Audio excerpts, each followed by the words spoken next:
In this video, we're going to learn how to create pivot tables. A pivot table is a powerful tool that's unique to Excel that allows you to analyze large amounts of data without manually entering any formulas.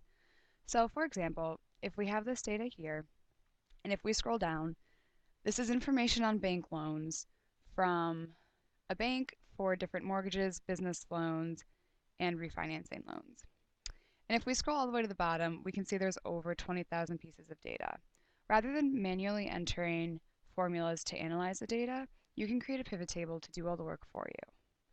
The first rule with a pivot table is your data must be sent vertically, meaning that you must have the variable heading at the top and the data at the scrolling down. Make sure all of your column headings have titles, otherwise you won't be able to create the pivot table.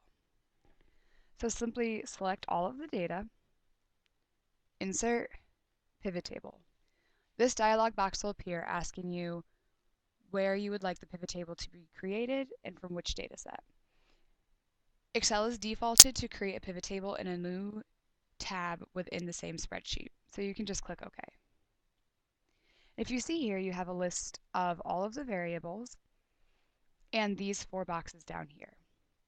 Now, row labels, you can think of this box right here as your independent variable. So you're going to put things like type of loan, male, female, race. Column labels is what you want to find out, so that's the dependent variable. In most cases, for your report, that'll be things like satisfaction levels or whether they disagree or agree with a certain thing. So it's as simple as clicking and dragging to the proper box.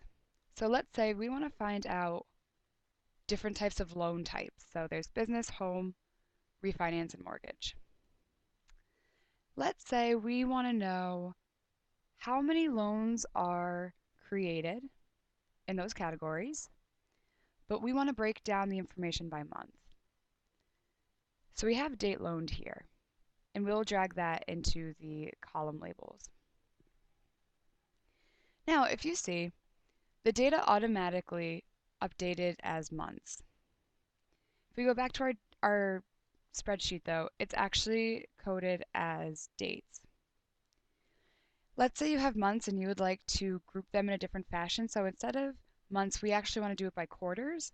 You can right click and select group. From there, you have the option of doing it quarters, years, days. In this case, let's select quarters. Next, we don't want to know the count of how many business loans were originated in quarter 1.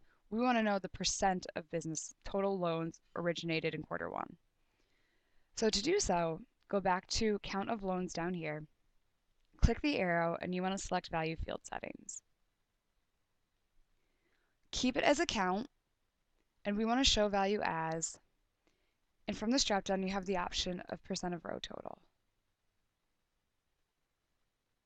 Now if you see, we have our percentages with 2 decimal places, but that's not proper formatting in the report.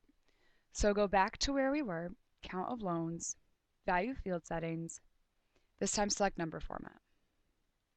And you can select percentage with 0 decimal places.